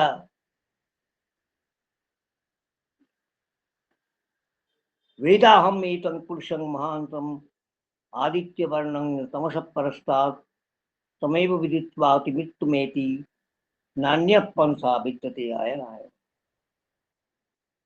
অর্থাৎ আমরা যদি জানি একটি তত্ত্বের দ্বারাই সমস্ত তত্ত্বকে বোঝা যাবে, এতাদৃশ যদি পর্যায়ে আমাদের বুদ্ধিকে উন্নত করতে পারি, তাহলে আমাদের পরস্পরের মধ্যে কোনোদিন বিবাদের অবকাশ থাকবে না, এবং সেখানে আমরা একে অপরের বন্ধু হয়ে, আমরা একে অন্যের সহায়ক হয়ে বিরাজ করে নিজেদেরকে আরো উত্তরোত্তর চিত্তশুদ্ধ করে আমরা পরস্পরের সঙ্গে অঙ্গীকারবদ্ধ হতে পারবো, এ বিষয়ে কোনো সন্দেহের অবকাশ নেই। স্বামীজি নিজে বলছেন যে বেদান্তকে ঘরে ঘরে পৌঁছে দিতে তার বিশ্বাস, এতে জাতির মেরুদণ্ড শক্ত হবে। বেদান্তের বাণী কি? আমাদের সকলের মধ্যে যে ঈশ্বরীয় সত্তা বিদ্যমান, সেই সত্তাকে ফুটিয়ে তোলার জন্য প্রাত্যহিক জীবনে আমাদের চেষ্টা করতে হবে। যদি একজন বুদ্ধ হতে পারেন, তবে আমরা সবাই বুদ্ধ হতে পারবো। এই সত্যকে কথায় এবং কাজে পরিণত করাই জীবনের উদ্দেশ্য। বেদান্ত বলে, নিজেকে যা ভাববে তুমি তাই হবে। পাপী ভাবলে পাপীই হবে। নিজেকে পাপী ভাবা পাপ। এ কথা স্বামী লোকেশ্বরানন্দ উপনিষদ প্রথম ভাগে ভূমিকায় উল্লেখ করেছেন। শুধু তাই নয়, বেদান্তে যে মঙ্গলাচরণগুলি রয়েছে তার মধ্যে একটি উল্লেখ করি। ওং আপ্যায়ন্ত মমাঙ্গানি ওয়াক প্রাণশ্চক্ষু শ্রোত্রমথবলম ইন্দ্রিয়াণি চ সর্বাণি মাহং ব্রহ্ম নিরাকুর্যাম মা ব্রহ্ম নিরাকরোৎ অনিরাকरणमस्तु अनिराकरणमेस्तु तदात्मनिरतेय उपनिषत्सु धर्मास्ते मयि सन्तु ओम शांति शांति शांति।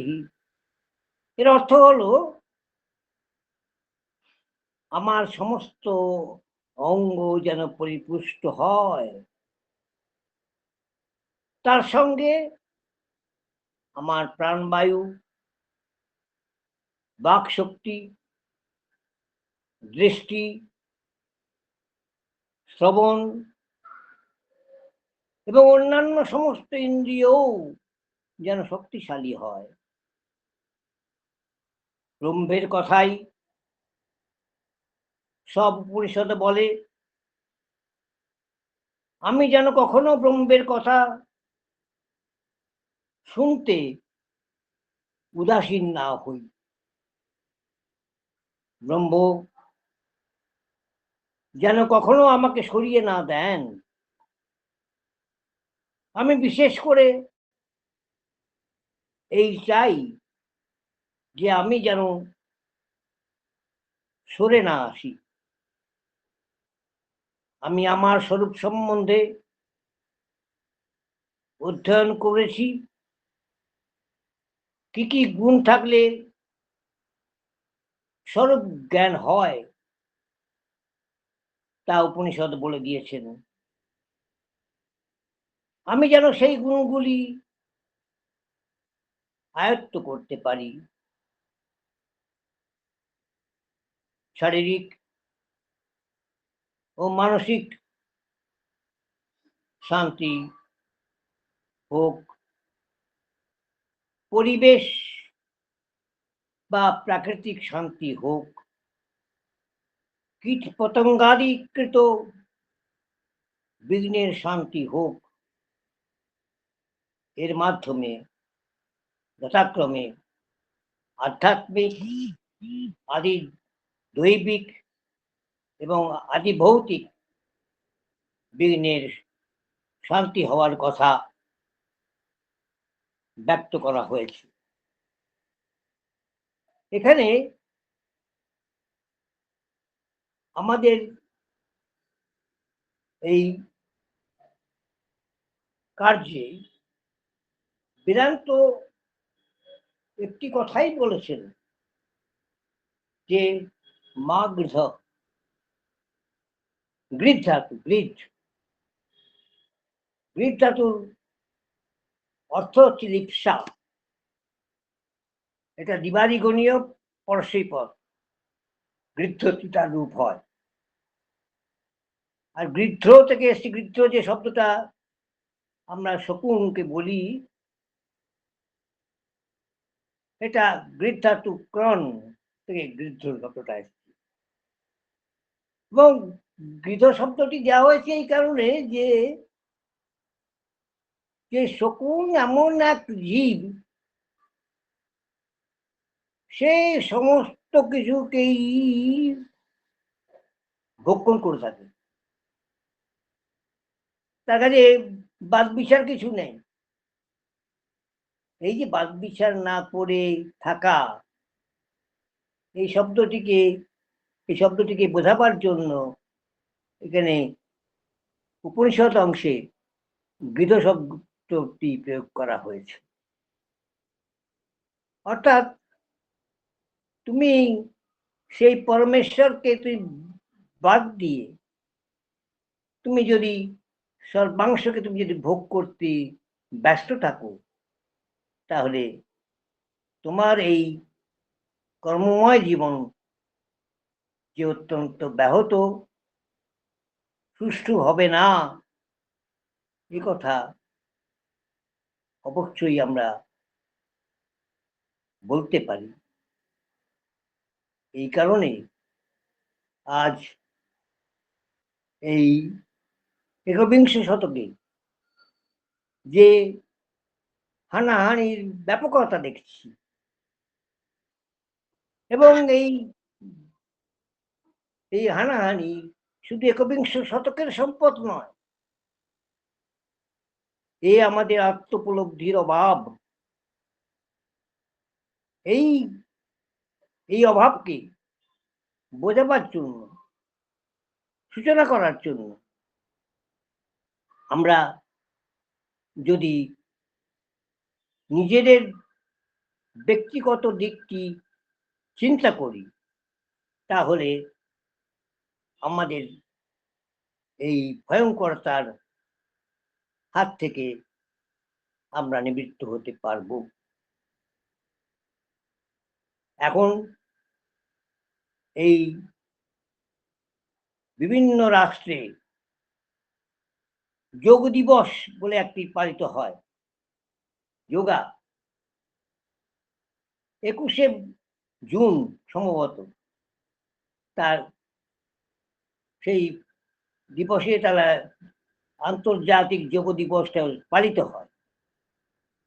এবং সেই যোগ দিবসে যোগা করি বটে, কিন্তু এর সঙ্গে এই যে যোগ দর্শনের যে যোগ, সেই যোগ দর্শনের যোগের সঙ্গে এর বিন্দু মাত্র এর সংযোগ আছে বলে আমার মনে হয় না।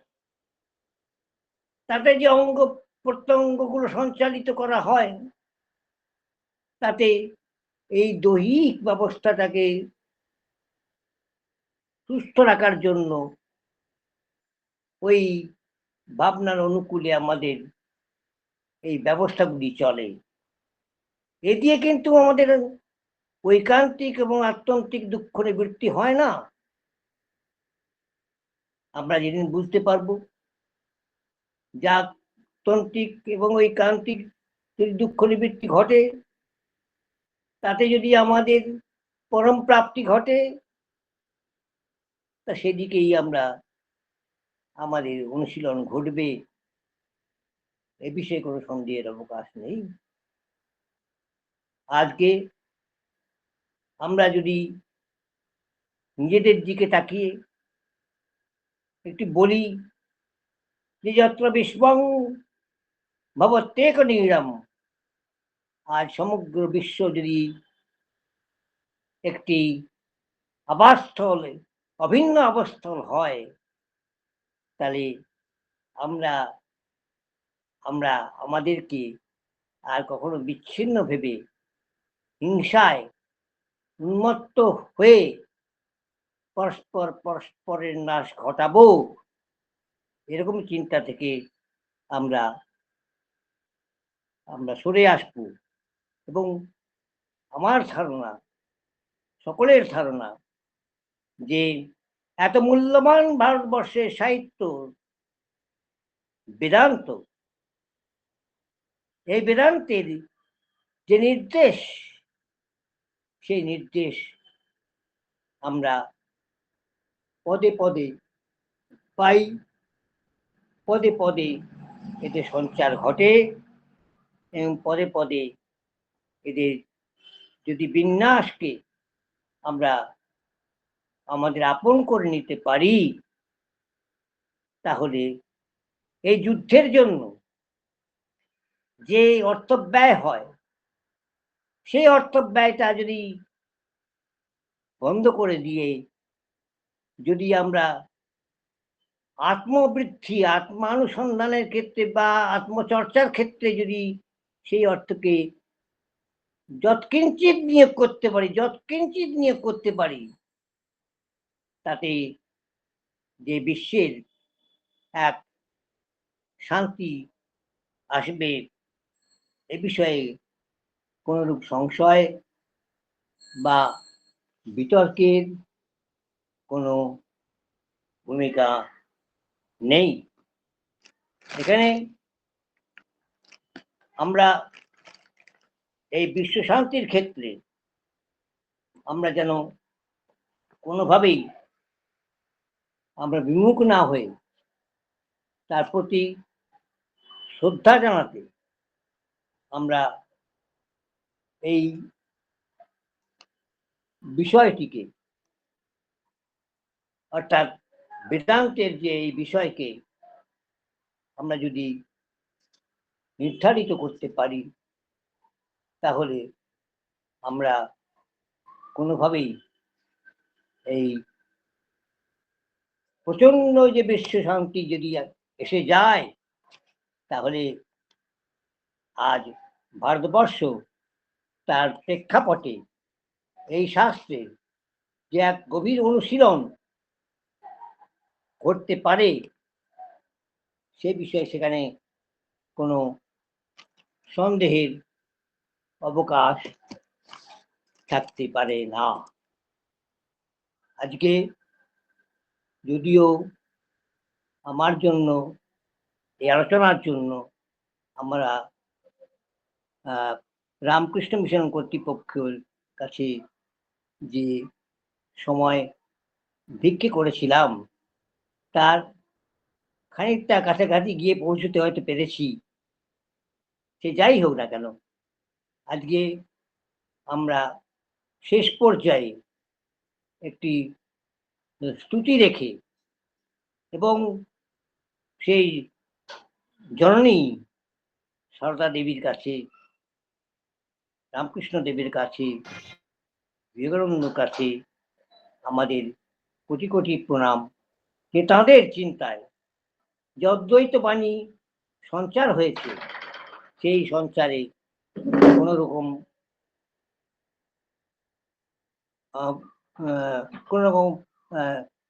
বিকৃত বুদ্ধির অবকাশ নেই। আজকে যদি বলি একা জাতির ন ভিন্নাস্তি সমশ্বাস সমাদ্ভূতি কেবলং ভিদ্যতে যত্র মতিচ্ছন্না সমাশ্রিতা, একটি জাতি, এখানে কোনো ভিন্নতা নেই, একই শ্বাস, একই প্রকাশ, কেবল এই ভিন্নতা যে মতি, এই ভিন্নতা যে বুদ্ধি, তা আমাদের বৈমত্যের যে এক কুপ্রকাশ, এ বিষয়ে কোনো সন্দেহের অবকাশ নেই। একত্র ছত্র বিন্যাসে সর্বেষাং ছেদকামিনাং সংস্থানেন ঘৃণা সর্বা দূরীভূতা শুভাত্মিকা। যদি একটি ছাতার তলায় সমস্ত যদি ভিন্ন ভিন্ন চিন্তা সম্পন্ন ব্যক্তিদের যদি সংস্থান করতে পারি, তাহলে সেখানে আমরা পরস্পরকে ঘৃণা যেমন করব না, তেমনি শুভাত্মিকা অর্থাৎ শুভচিন্তা উদয় তখন ঘটতে থাকবে। বিষাদম্ভ পরিত্যাজ্য হিংসাদি পরিপূরিত সর্বং স্নেহ দিশা নেয়ং শান্তি কারণ সেবয়া। আমাদের বৃথা দম্ভ এটা পরিত্যাগ করা উচিত, যার মাধ্যমে আমাদের হিংসাদির রচনা ঘটে থাকে। তাই স্নেহ দৃষ্টিতে যদি আমরা সবকে আবদ্ধ করতে পারি, তাহলে আমরা এই পার্থিব জগতে শান্তির বাতাবরণ সৃষ্টি করতে পারব। ইয়া বেদ বিদ্যা ভুবি দেবজুষ্টা সমস্ত বিদ্যা জননী প্রসিদ্ধা প্রেমাস্পদত্বে নচ ভেদ বুদ্ধি একাত্মতায়াং সফলা প্রসাদ। এই যে বেদজ্ঞান এই পৃথিবীতে প্রেরিত হয়েছে এবং সমস্ত বিদ্যার জননী রূপে যার প্রসিদ্ধি রয়েছে, এবং যেখানে প্রেমের আস্পদে বেদ বুদ্ধির অবসান ঘটেছে, এমন যে কাত্মতায় আমাদের প্রশান্তি আসুক, এ কথা আমরা অবশ্যই নিবেদন করতে পারি। এই কথা বলে আজকে আমি আমার সশ্রদ্ধ প্রণাম বেদবিদ্যা মন্দিরে প্রবেশ করে যে সমস্ত মহারাজরা আছেন এবং আমার যে সমস্ত স্নেহধন্য যারা যারা রয়েছে, তাদের প্রতি আমার কৃতজ্ঞতা, শুভেচ্ছা এবং প্রশান্তি থাকলো। এবং এই যে আলোচ্য সূচিতে যে বেদান্তের যে বিশ্বশান্তির বাণী, এর চিরন্তনতা কোনোভাবেই অপাঙ্ক্তেয় হতে পারে না, এই বিষয় নিবেদন করে আমি আমার বক্তব্য শেষ করছি। শতকোটি প্রণাম।